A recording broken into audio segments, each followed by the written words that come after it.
Text, or titles, or supers as they're called in video vernacular, are an integral part of your video production process. It's hard for me to imagine a video production that doesn't use text somewhere in that process. You can make all kinds of titles in Premiere Pro. It has this great tool called the titler.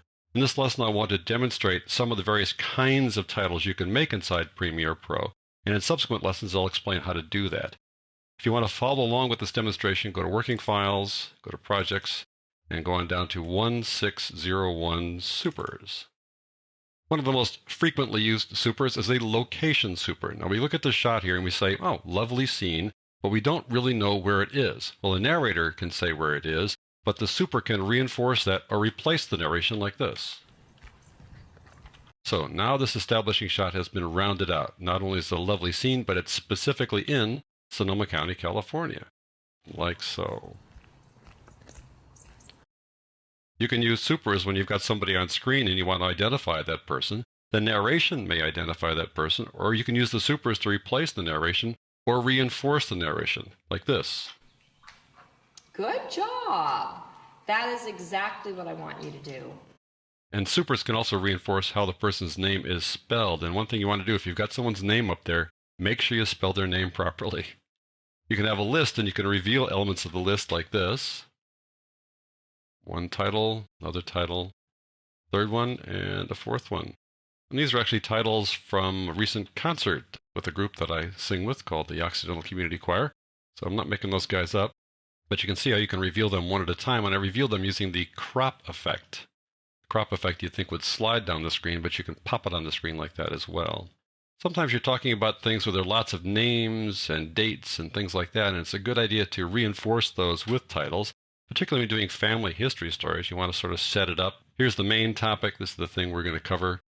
Then you might want to have sort of subtext to it. It's going to be about this family and their new life in America. Then you might even have a sub-theme to the whole thing, and that's going to be your musical connection here somehow, that this guy was the fellow who started the whole musical thing going with your family. Something like that. So the text helps reinforce that. It can also give you dates rather than having you state those dates all the time because they can get a little confusing. So they just reinforce it there on the screen. You've seen movies that use rolling credits like this. You can create these rolling credits in Premiere Pro, no problem, and they will roll like this. You can decide how they roll, start on screen, start off screen, things like that.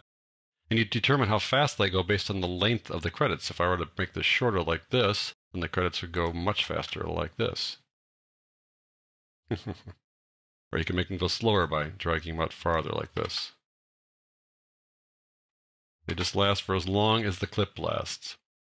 Finally, we've got crawling text, and you've seen this now tons of times. It's used in almost every single news program these days, and the anchor person may be saying something really important about some major news event that happened during the day, and then the crawling text at the bottom there, which I guess is supposed to reinforce what the anchor is saying, is distracting you, and then in the end you kind of go, wait a minute, what was that story about? Or what was that stuff crawling across the screen? I don't know. So do use your crawling text discriminately.